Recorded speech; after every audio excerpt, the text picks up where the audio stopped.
Now I have this theory, Bulgari is the biggest rebel in the entire watchmaking industry. These guys are sprinting. The rest of the Swiss industry seems to be going at a snail's pace. Look at the explosion of the Finissimo line, for example. So, I've come here to La Sentier, to their manufacturer, to figure out exactly how they do it. But I don't just want to know how, I want to know why. Yesterday, I was talking to Fabrizio Bonamassa Stigliani to get to inside that man's head, figure out how and why he does it. Come with me on this ride and let's figure this out together.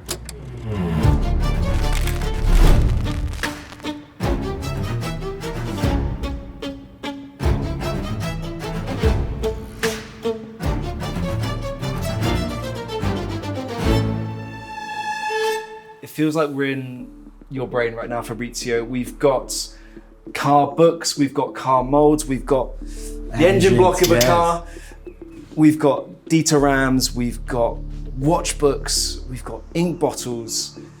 This feels like I've stepped inside your mind palace. Part of that. There are a lot of drawings that turns around. I'm sure. We've got a few of those as well. Yes, exactly. You can't ignore those drawings. But this feels like it's a representation of your career. Right? Starting off with this amazing part of your journey working at Fiat, right? Yeah. And you were sketching cars every day at this completely separate scale. So when I last interviewed you, this was something that amazed me about you, is you don't use pencil ever. You only sketch in pen, which terrifies me. As someone that doesn't draw, I couldn't imagine sketching only in pen, because I quite like having a backspace button on my keyboard. The sketch is not the most important tool. It's just something that helps you a lot, because it's the connection between the fingers and the brain that create a sketch. I can imagine something that doesn't exist in a very precise way. This is the most important tool. And the sketch is a consequence. It's something to make wow effect during a press dinner.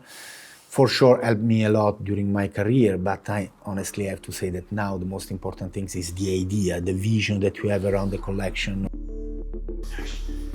Now we've all seen Fabrizio do his sketches in pen, but this is the next step. This is the team that Fabrizio challenges with his designs every day, and he will bring these sketches to this team just here, and they'll bring them to life in the simulations on screen that you're seeing right now. And so there's a virtual stress test that goes on in this room. On those screens, they're making sure that the physics inside those watches can become a reality, and that it's not just gonna shatter on your wrist, that it's gonna keep telling time. The friction between the cogs is worked out, the airflow around the balance wheel is figured out. And this is the new wave of watchmaking. This is modern watchmaking happening in front of us. You imagine how this was done in the same town 100 years ago. They would have been sketching this out on paper, they would have been doing complicated maths. Here they do it instantly, just like that.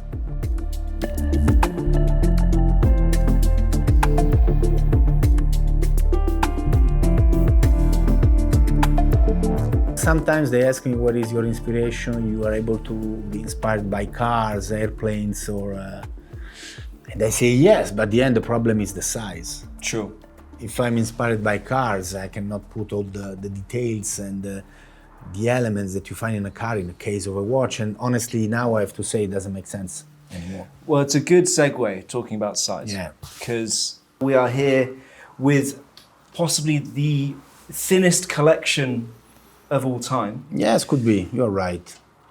It's incredible the journey that this collection's gone on in, 11 years from the first launch of this sort of true Octo Finissimo line, of going down this ultra thin, ultra sort of sleek look.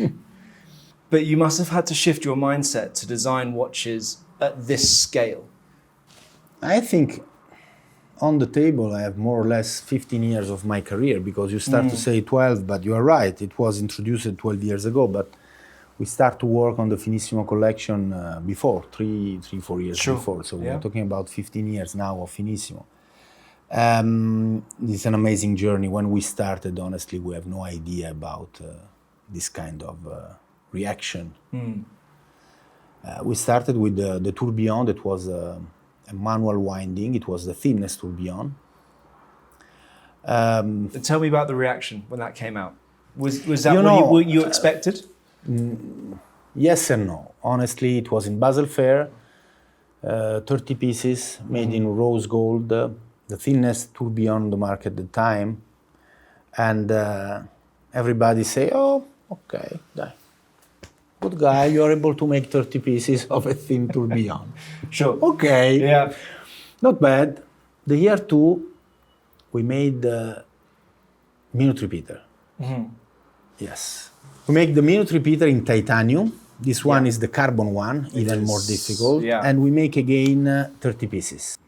The minute repeater changed completely the aesthetic of the Octo, because before the minute repeater in titanium with these amazing dials that is a see-through indexes, recall the 12, the button indexes, everything, I have to say, look at me, I'm the thinnest. Not just the thickness of the movement, but even the language of the watch have to be consistent. It was the first watch with one color, one finishing, one material of the Octo Finissimo. And this is the third one. Yeah. No limited. The automatic one. The automatic one, right. The watch that everybody here wears, that I wear since the beginning, the launch in Basel Fair. This was the game changer. Not in terms of aesthetics, but when we arrived in Basel Fair with the thinnest automatic movement on the market at the time, with an integrated bracelet, integrated buckle, one finishing, one color, one material. Everybody say, okay, now we are talking about a new player on the field. And so this one, it feels like this is your base model. This is where if you enter the Octo Finissimo family today, if you're just discovering it, yes, this you is have where the hour, minute, and second. You have to start here and you have to understand it there, because you have all of the base concepts that make up the Octo Finissimo line. They're simple, plain to see. Everything else has layers to Exactly. The hour, minute, and second changed completely the strategy around the Octo Finissimo, changed completely the perception about Bulgari to the market. It was a game changer even for us, honestly. Look at the bracelet, the first integrated bracelet that we have produced with integrated buckle, with this absolutely smooth and sleek design that when you put on the wrist, it's like your second skin. And the idea behind was to have a sort of ultimate pleasure, something that you can hide. It was in the moment of Lehman Brothers crisis. Yeah, of course. Yeah. On the TV, you see a lot of very wealthy people with the chunky watches take the things out of the office. The Gordon Gecko era had ended very sharply on that day. So at the end, as a designer, you have to get this kind of hidden messages. What's going on? Something changed. After that, no one wants to show off anymore their power because it was a different moment. And I don't know why we start to discuss about that with Guido and say maybe we need something that you can hide. Yeah. And in the history of watchmaking industry, the ultra thin watches are the most difficult things to do. Before the Octo Finissimo, when I joined the company in 2001, the perception of the brand was a bit like a fashion brand in watchmaking industry, in watch industry, watchmaking. Basel Fair, every year, new design, new case, new shape. Why have to buy a Bulgari watch? Yeah. There are a lot of brands that play with the aviation, the other brands that play with racing, cars. We don't have any field. We are Italians, we see things in a different way, but this is not enough because it's something that you can like it or you don't like it. We discovered the amazing skills that we have in manufacturing side and we start to say, okay, could be great to have an ultra-thin watch because nobody can expect that Bulgari is able to make an ultra-thin watch with a very, very unique design. Yeah. So, game-changing for the business, I would argue the industry and an instant modern icon. I've put the 8-day skeleton next to it for a reason. Because I wanted to ask you, this feels like the first Octo Finissimo for me that has real depth in the design. When you look at it, you can fall into this watch.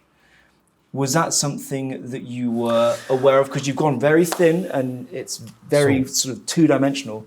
Here, suddenly you're three-dimensional straight away. For sure. The 8 days is the first Octo Finissimo of the new era.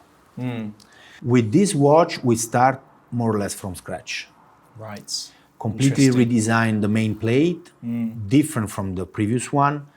a new barrels able to have the 8 days power reserve, brand new design with applied indexes, with a crazy attention on details, because the previous one we already said that it's difficult to read in some light condition. So we remove each finishing from the main bridges, so you see just sun-blasted, looks like a titanium, like the previous one, Sure. but with this time with applied indexes, polish hands. So you see that there is a different richness in terms of finishing and details. So and we spent, if I remember well, more or less 3 years for this one.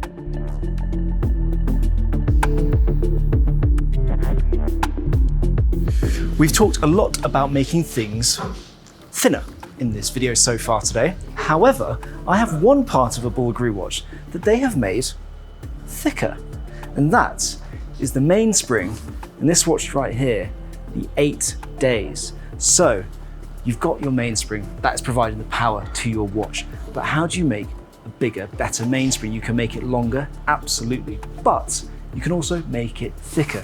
The standard automatic 3-hander, that mainspring is only 0.095 millimeters thick.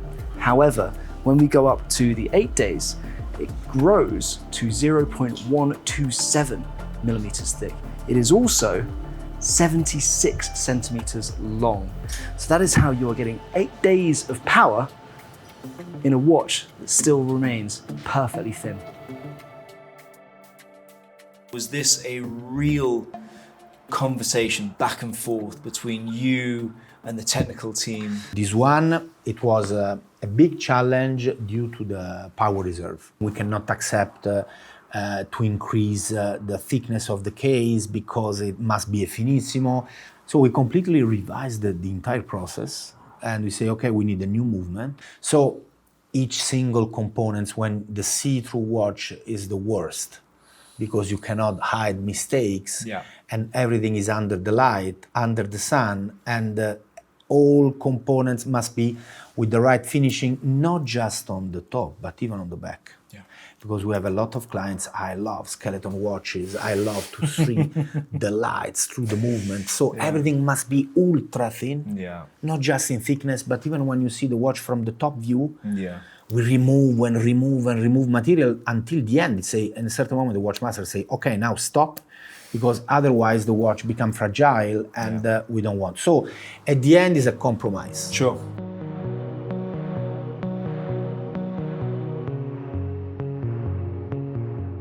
Now, a question you might have asked yourself is why these tiny components cost so much and why they add so much value to your watch. We're looking at a tourbillon cage that's smaller than a penny, made out of stainless steel. I mean, this is one of the most abundant metals you'll find in your life. But once you add the hand finishing, the skill and the knowledge it takes to take such a tiny, fragile piece of stainless steel and turn it into a beautiful and functioning, and I think that's the most important part here. You have to remember, a lot of these finishes are designed to be functional finishes as well as decorative. That is where the value add is. Now, let's go and see that value being added in person. Marcus, follow me. Just here, we have one of those tiny tourbillon cages being beveled in front of us. This is where precision comes alive. This is something only a human hand can do. There's no machine in the world that can create this level of finishing, this precisely. And I'm getting lost in the work this man's doing. It's incredible.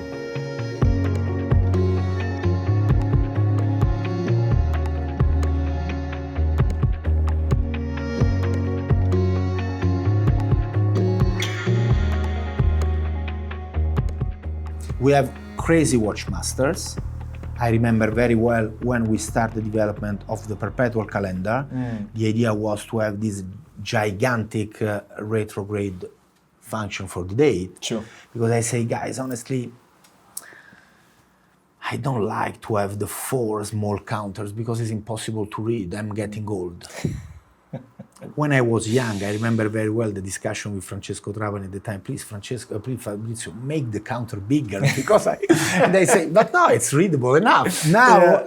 You understand, you exactly. can sympathize now, yeah. And I say to Francesco, Alessandro, Ini, please make the counter big as possible. No, I remember very well this point. So I start to say, for me, it's very difficult to have these small counters. Uh-oh, run out of ink.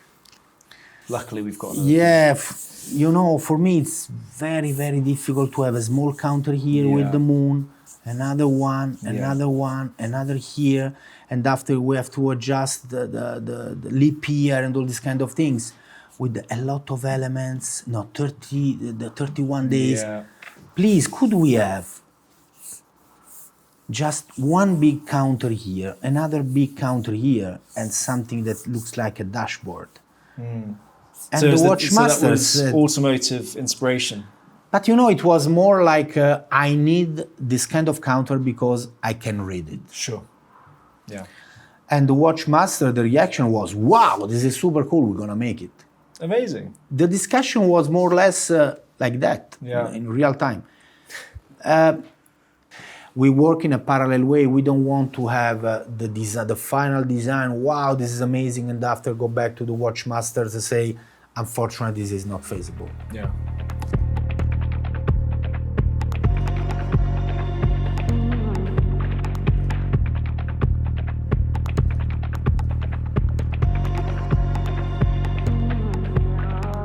So after Fabrizio set the challenge to his watchmakers of redesigning how a perpetual calendar looks, it is in this room where that concept becomes a reality.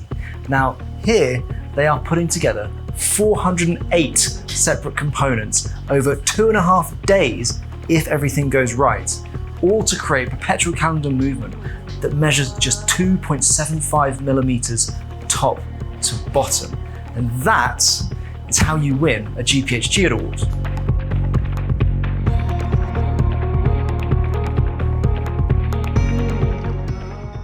Each movement is, let me say, is a one of a kind in terms of development for us, because we combine design and development, aesthetic and development of the movement. So today was actually the first time I've ever picked up one of the Ultras, and I couldn't get over how complete of a watch it felt. I wasn't expecting. In my mind, I was ready for it to feel flimsy, for it to feel tinny, for it to feel like I'm gonna snap it by looking at it.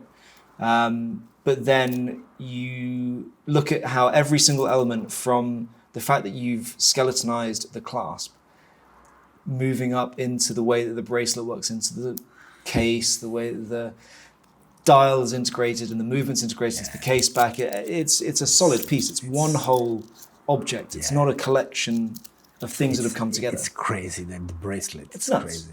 Yeah.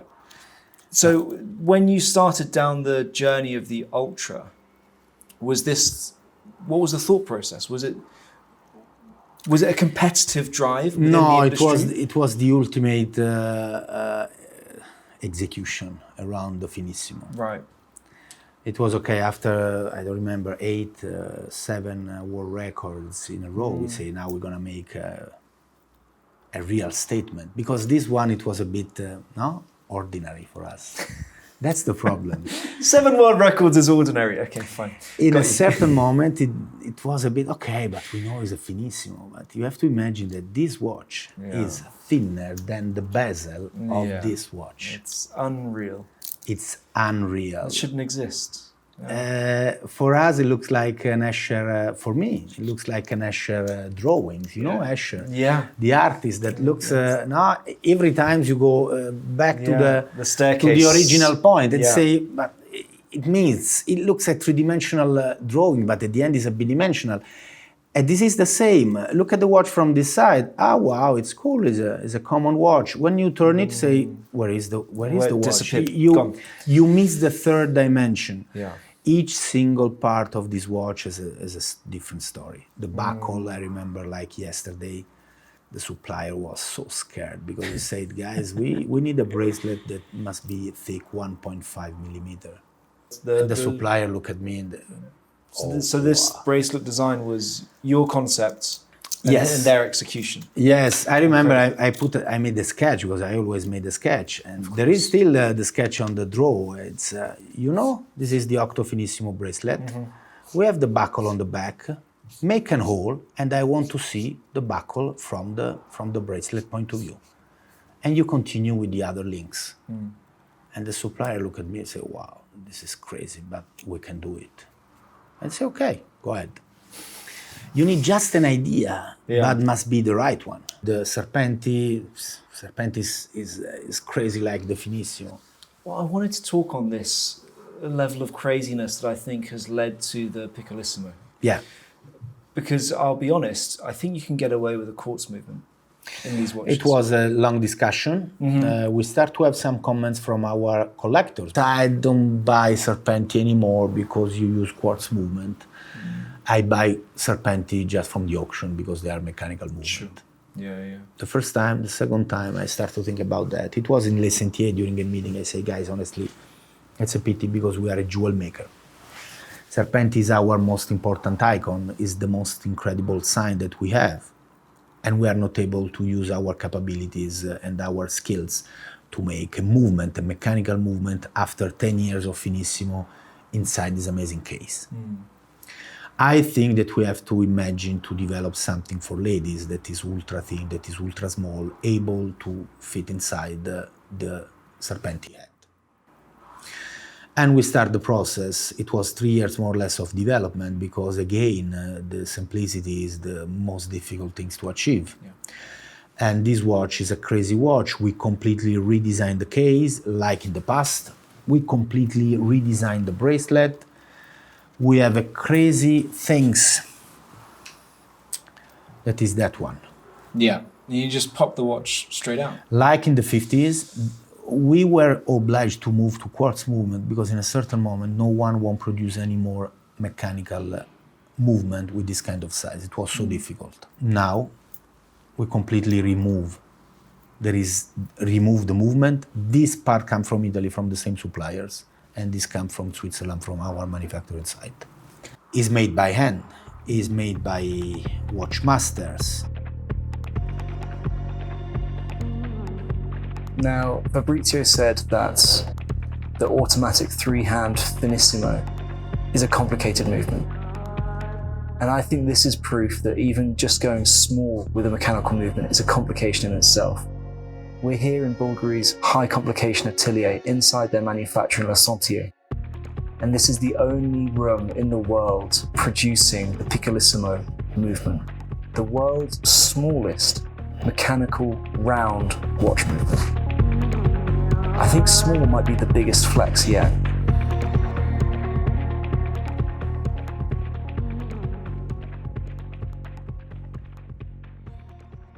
If you have some issue, you go to the boutique, you remove the watch, and you can take the bracelet. You've still got your bracelet. This is design. This is not just watchmaking. This is design. For me, for the Italian designers, for very important designers in the history of industrial design, the constraints is always an opportunity. And often the constraints drive the aesthetics. The Octo Finissimo is in titanium because the idea was to amplify the sound at the maximum level because the case was ultra thin. Yeah. So you have to imagine that ultra thin case, very thin hammers, very thin gongs. If I make a thick case in gold, you cannot hear the sound. No. I say, guys, honestly, the problem is that if we make in gold, no one can hear the sound. We have to make it in titanium. On the other side of the table, but no, this is the most complicated, the most sophisticated, and we have to make it in a noble material. Say, guys, the problem is that, first of all, we are not Swiss. You have that freedom. Yeah. Exactly. Yeah. And we need the material harder as possible to amplify the sound. So please, we will try with the titanium, and I want to see titanium. Sun-blasted, gray. Dial, case, and bracelet. There is a lot of minute repeater on the market. We have to say, hey, look at me. Yeah. I'm different.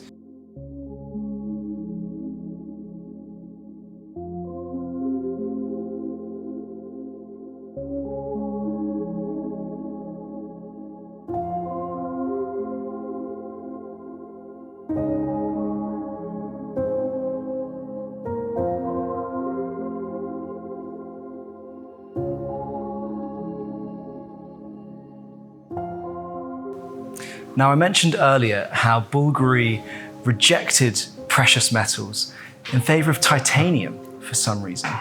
And this is the studio why they've done that. This is the atelier why they've done this. And it's for their sonneries. And I have here possibly the most precious and fragile thing I've ever held in my life. And that is a mirror polished titanium sonnery finissimo case. But that's why we have titanium, because it's so much more resonant than any precious metal. But Fabrizio also mentioned the demanding clientele that Bulgari have, especially when it comes to their repeaters, listening out for that last note, making sure the pitch is right, making sure it elongates correctly. But these are the guys, these talented people in this room. This is the top of the mountain when it comes to Bulgari's watchmakers. And these guys can keep up with those clients' demands, and they can make their sonneries sound as good as this.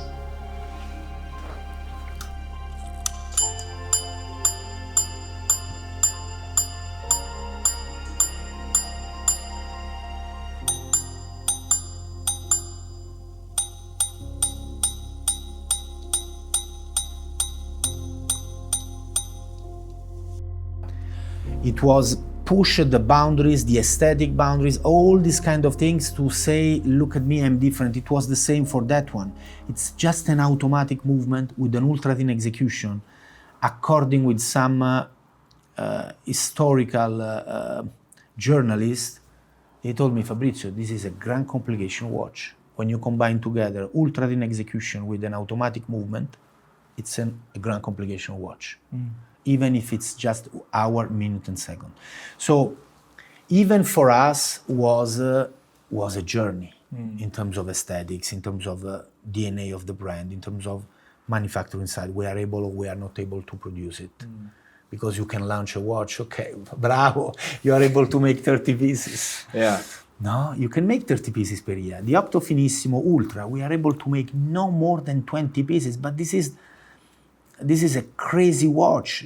It was not enough the thinness. This is even skeleton. We have 4 glasses on this watch. Yeah.